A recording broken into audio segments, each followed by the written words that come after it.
アキラはほんとすごいよな。俺結局何もできなくて。 In the depths of his ears, those words overlap with the voice of much younger Keisuke. You are amazing, Akira. He hadn't changed.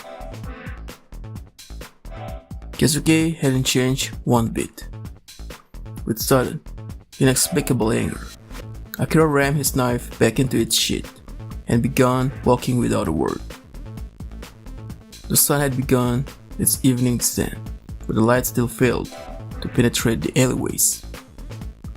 He sensed Keisuke following him, but didn't turn around.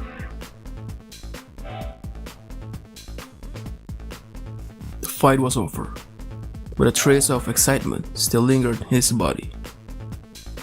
As his head cooled, he recalled the euphoria that he felt each time their blades had crossed, as if nerves long atrophied had suddenly come alive. The man had been trying to kill him, and in one of those blows might have opened his skull. He had been one step away from death. Little by little, that knowledge rose within him. It was a sensation he'd never before experienced. A numbness spreading through him like bubbles in a glass. What if he had stabbed his opponent? If it struck a vital area, then the man would have died, his blood gushing forth, his temperature dropping. The light in his eyes would have faded as Akira watched. The image brought with it a wave of uncertainty. He had taken his first step into forbidden territory. What was this feeling? Like a vast black tongue working its way up his spine. Anticipation? Was it doubt? Fear?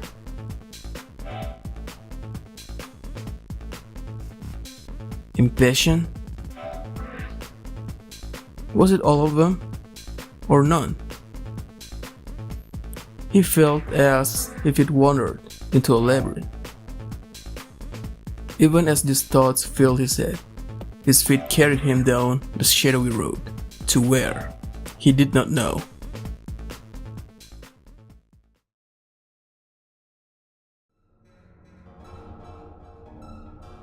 The room was lit by the faint, warm glow of a lamp. The room's master found this level of light calming. He had tried using candles, but that hadn't been the same. The image they created was wrong. The elegant, S-shaped lamp was perfect.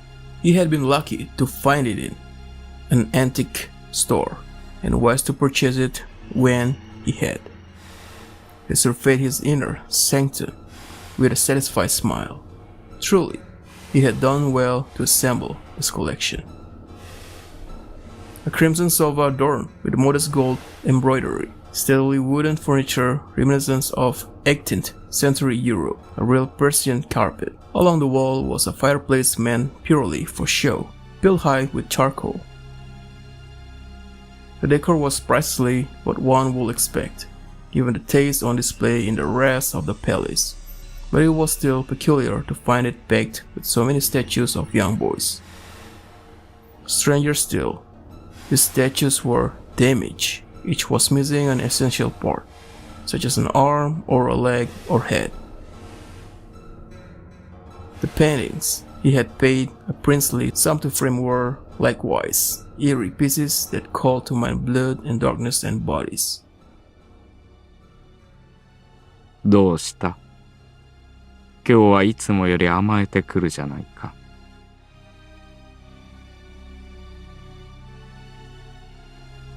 Answering an insistent, nasal whine, the room's master, Arbitro, smiled affectionately at the boy in the black bondage gear resting upon his knee.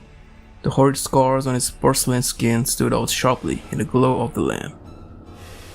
Indeed, this was the very same dog who had been with the executioners the day before. This was his home, the one place he could rest, at his beloved master's side. Arbitro's fingertip burrowed tenderly into his soft white hair. A shiver of pleasure ran up the dog's spine, and he rubbed his cheek against his master's leg even harder. Saliva dripped from his gag onto Arbitro's knee. 追い倒していけない子だ。His words were accusatory, but his tone was infinitely gentle and compassionate. With his fingertips, he gathered the saliva and deposited it upon his tongue. The taste was exquisite. Such was the depth of Arbitro's love. お前は私の最高傑作だよ。He whispered, giving an earlobe a teasing nibble. The dog jumped slightly and turned a long look upon his master. Through his blindfold, Arbitro could tell that his eyes were moist with delight. Or would be, if he still had eyes beneath the fabric. Arbitro thought back to the day he had found this wonderful creature. It had been love at first sight. It had been before Japan was divided into East and West, during the period of chaos, in the immediate aftermath of the war. This boy had been cruelly abused by his parents, then left to die upon the roadside. Arbitro had found him and taken him in. His prepubescent body had been pitifully malnourished, protruding ribs, unkempt hair, limbs like twigs, and skin so pale that Arbitro had nearly thought him a corpse. When Arbitro gave him a bed and warm food and wrapped him gently in a soft blanket, the boy had shown him a tearful smile. It was a beautiful sight, so fragile and fleeting that it made Arbitro want to embrace him to death. Surely, he would never find anyone more precious. There was only one thing to do. He will turn his boy into the ultimate work of art. Each cut Arbitro made into his soft, white flesh had revealed another layer of beauty. The blood dripping from the incisions, the white fat oozing beneath his skin, his muscles, his bones, his ripe, pulsing organs. All of it beautiful. His feeble screams had made Arbitro tremble with pleasure. In pursuit of perfection, Arbitro had planned every step of process in detail, right down to the shape and size of the scars. Even when he removed the boy's larynx, he had been careful to produce the perfect wound to balance out all the rest. Few of Arbitro's subjects could withstand his love.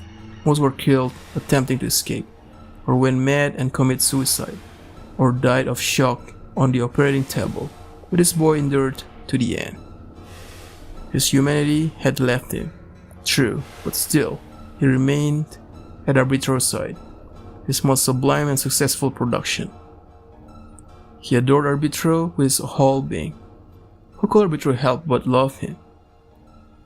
Even now, when he found the right material, he will carve it up to make it one of his creations. When possible, he preferred unripe young bodies, but what mattered above all else was their faces be lovely.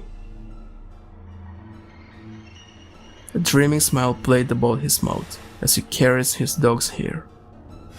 鼻の方はどうだ？調子はいいか？ He took hold of dog's jaw and tilted it upward, scrutinizing his neatly shaped nose. The dog's sense of smell was the one modification that had not been inspired by Arbitro's personal tastes, but instead by the demands of his position. He had needed a way to track the tags. As thorough as Arbitro was in keeping tabs on his fighters, they were, after all, a bunch of thugs. There had always been fools who tried to steal tags instead of winning them in the ring. He didn't actually care one bit about foul play, but they would stop fighting altogether if he permitted it. And if they didn't fight, they would not need rain.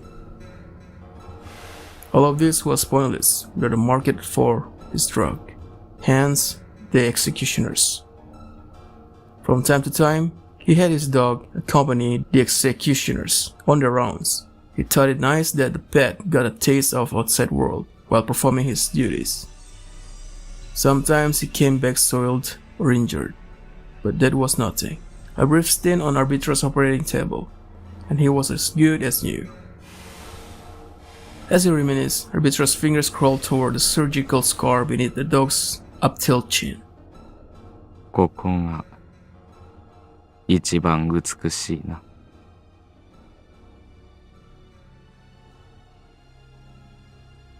Arbitro murmured, enraptured. He leaned forward and pressed his hot tongue to the spot. The dog's breathing grew faster and harder. Arbitro never grew tired of his pet, no matter how many nights he indulged. He knew that this was not a hobby that he could readily refill. There had been times in the past when it had earned him scorn or condemnation. He understood why this was, but he also knew, in his heart, that he was doing nothing wrong. This was his purpose. Without it, life was meaningless. He loved dolls, dolls with warm blood in their fins, dolls that belonged only to him. When he was young, he had witnessed his mother and father sneaking strange young boys into their bedroom. His parents had treated them like dolls, sometimes beating them bloody, sometimes raping them until the cries died away. Despite that, he could tell that his parents loved them, far more than they loved him. He would own dolls of his own one day. Surely then he would not be lonely. Images of a past he did not care to remember rose in Arbitro's mind. Memories built atop one another, shifting, warping before his eyes. In the end, they resolved into a face of the man he hated more than anyone else in the world. Motomi. He spat the name like a curse. Motomi, the cause of his downfall, the man who had ground his shining future into dust. The face that floated in his mind's eye wore a smile. あの男さえいなければ。私は。The instant he recalled his defeat, rage swept through him, turning his vision scarlet. He could feel sweat dripping from beneath his mask. It was only when he heard a desperate gasping in his ear that he realized that he was wringing the dog's neck. The dog, struggling to draw breath through his gag, scratched feebly at Arbitra's hand. Arbitro immediately returned to his senses, the blood draining from his face. ああ、なんとしたことだ。怖い思いをさせてしまったね。許しておくれ。He released the dog's thin neck and wrapped him in a tight embrace. Shoulders heavy as he gulped for breath, the dog wound his arms around Arbitra's back. すべてはあの男のせいなのだよ。Even as he buried his face in the dog's sleek hair, Arbitra's dark glare remained fixed on the past.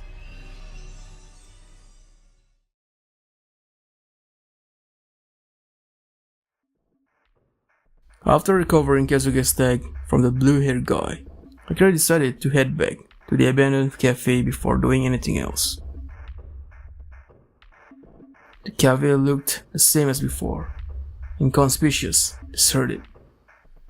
That was until they drew closer to the doorless entrance. Keisuke stopped and frowned, as if he too had sensed the shift in the atmosphere. 中に誰かいないか。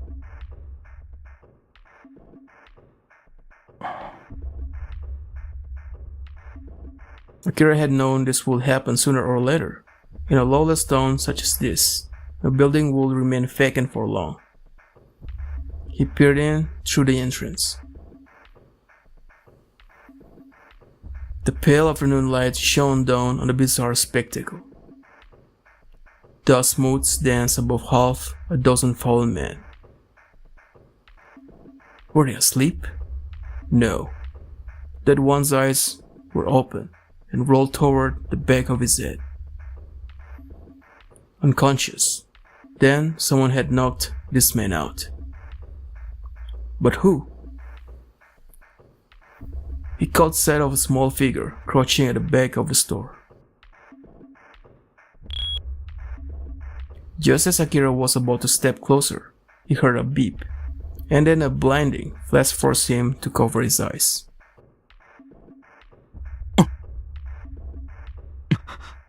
Camera! Keisuke muttered as he blinked to clear his eyes. The crouching figure looked up at the sound of his voice. Both Akira and Keisuke reached for their knives. Whoever it was must have something to do with what happened here. As the shadow swayed to its feet, they braced for the inevitable attack. The last thing they expected was for the shadow to spread its arms in welcome.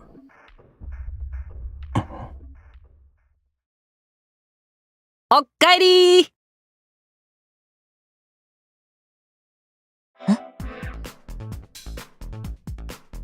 Their minds momentarily went blank. It couldn't be. But there was no mistaking the shock of golden hair or the digital camera in his hand. なんだ、リンかよ。びっくりした。As his shock faded, Keisuke let out the breath he'd been holding. びっくりした?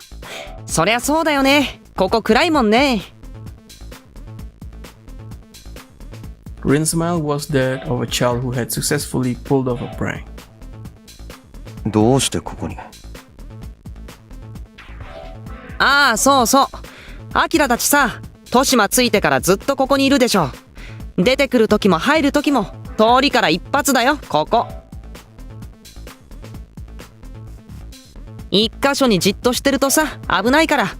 それ教えようと思ってきたら、ちょうどっていうかナイスタイミングっつうか、なんか変なのがゾロゾロ中へ入ってくとこだったわけ。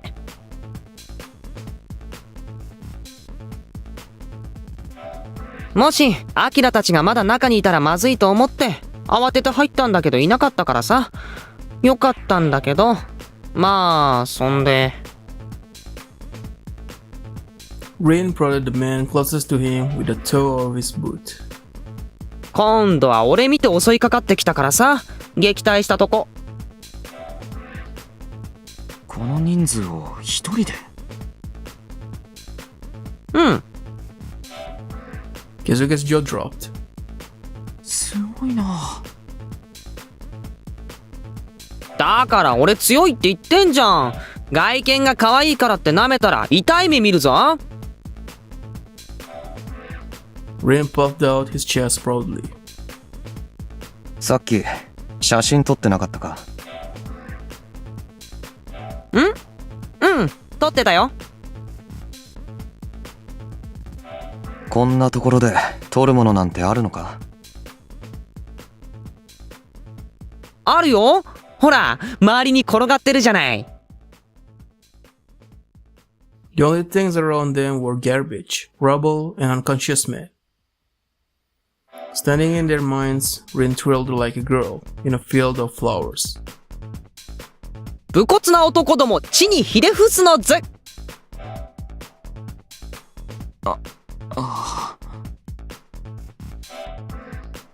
Keisuke and Akira shared a glance. They were both thinking the same thing.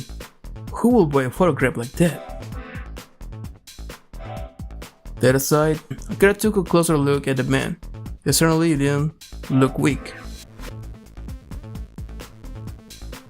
He was beginning to suspect that Rin's boasts were not entirely unfounded. ああ、ケイスケ、結局どうしたの今日。イグラの登録行ってきたの？ああ、まあ。Keisuke lifted the tag at his breast, a rueful smile playing on his lips. あ、ほんとだ。とうとう登録しちゃったんだね。After examining the tag, Rin smiled. じゃあさ、記念に1枚撮ろうよ。はい、アキラも入って入って。え？こんなところで撮るのか？フラッシュあるから平気。そういう問題じゃ。いいからいいから。Rin maneuvered Keisuke next to the unmoving Akira, then readied his camera. アキラいつも仏頂面じゃん。まあいいけどさ。はい、撮るよ。The flash blinked a few times, followed by the crisp snap of a shutter. Rin took another half dozen photos in rapid succession. By the end, Akira was seeing stars. オッケー。Rin gave them an enthusiastic thumbs up. He looked inordinately pleased with himself. リンってさ、悩みとかなさそうだよな。Keisuke mumbled, his expression a mixture of weariness and exasperation. 失礼だな。これでも悩み事の一つや二つや三つや四つぐらいね。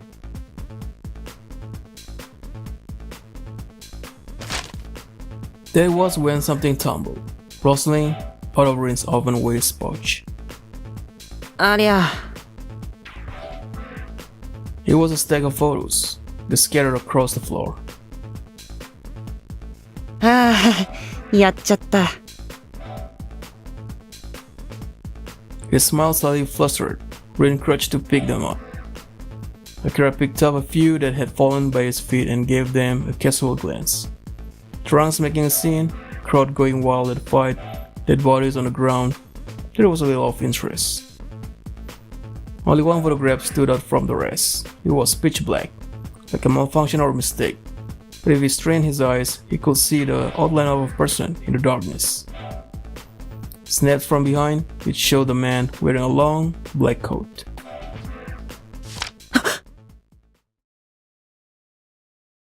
Rin suddenly snatched the picture out of his hand. Mildly surprised by his reaction, Akira looked up. His eyes widened. Rin's stare was as cold as ice. Akira had never seen such an expression on Rin's face before. His smile had vanished, and he exuded silent, suffocating pressure. A chill ran up Akira's spine. こんな写真見ても面白くないっしょ。人にぶつかられて思いっきしピントずれちゃってさ。全然関係ないとこ映ってんの。参っちゃうよね。And just like that, Rin was grinning again. The sudden shift was disorienting. Had Akira imagined that frigid glare? アキラ、どうした？ Keisuke, who had also been picking up photographs, looked askance at his petrified friend. いや、よーし、これでおしまいっと。ありがと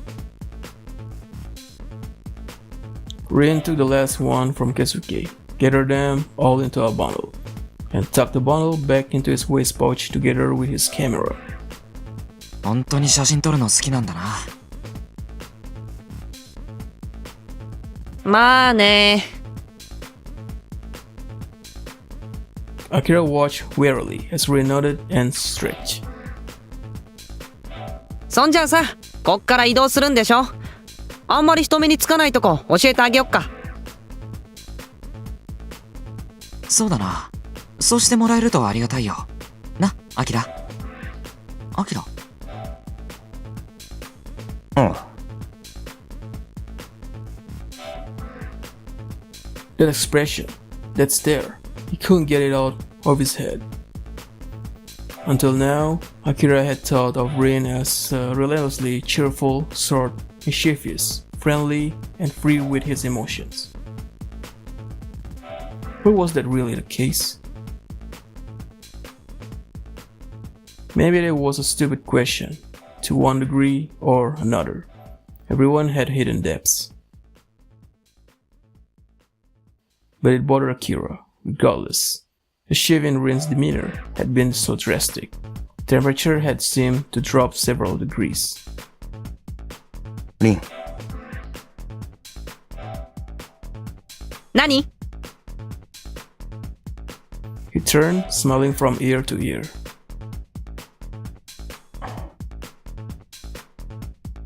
ん？なんだよ。どうしたの？いや、なんでもない。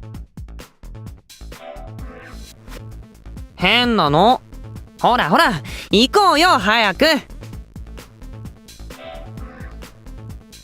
Rin laughed, then went outside. アキラ、大丈夫か？ああ、 Keisuke picked at him with a worried expression. Not wanting Keisuke to see his face, Akira quickly headed for the door. What he was feeling, he wasn't fear. He wasn't worried that Rin might betray him. If Rin's cheerful demeanor was indeed a mask, then there had to be a reason he'd chosen to wear it. Now, Akira found himself wondering just what that reason was.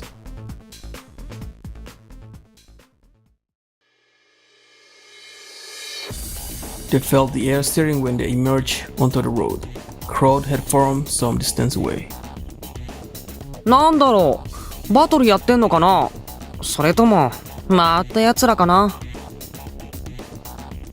Rin stood on tiptoe to see past the throng of people. By those two, he must have meant the executioners. Suddenly, the crowd parted, and a man came running toward them as if hell itself were at his heels. あ、あいつ。 He was the blue-haired man Akira had fought only a little while ago. 待てっつってんだろうが。逃げんな、青猿。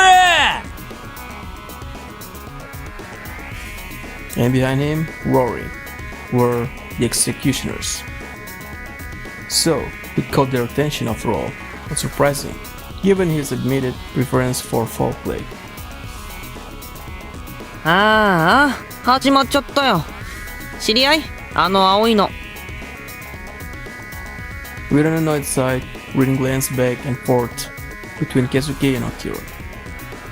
いや、 The man had been looking frantically over his shoulder as he ran, but just then he turned to face them. His eyes went wide as saucers. お前ら His bloodshot eyes scanned the trio, then locked onto Akira. Without slowing, he reached out and grabbed Akira's arm. アキラえ、ちょっと！ The man dragged Akira along until they managed to regain his balance and match the man's pace. Akira tried to shake him off, but his grip was firm. 離せよ。うるせえいいから走れおい。てめえには聞きたいことがあんだよ